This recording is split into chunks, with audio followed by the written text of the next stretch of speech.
नमस्कार सर। अतिभक्ति चोर लक्षण एटा हूँ गोटा पोखरी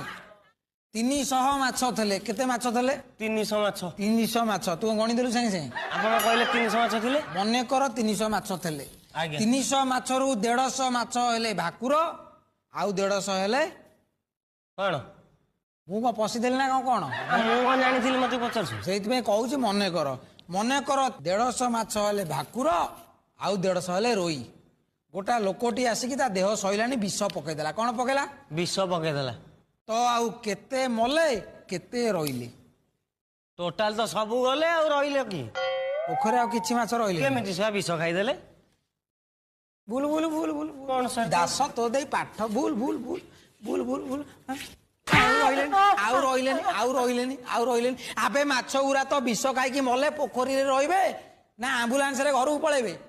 मूर्ख कोउटकार अकाल कुष्पांड।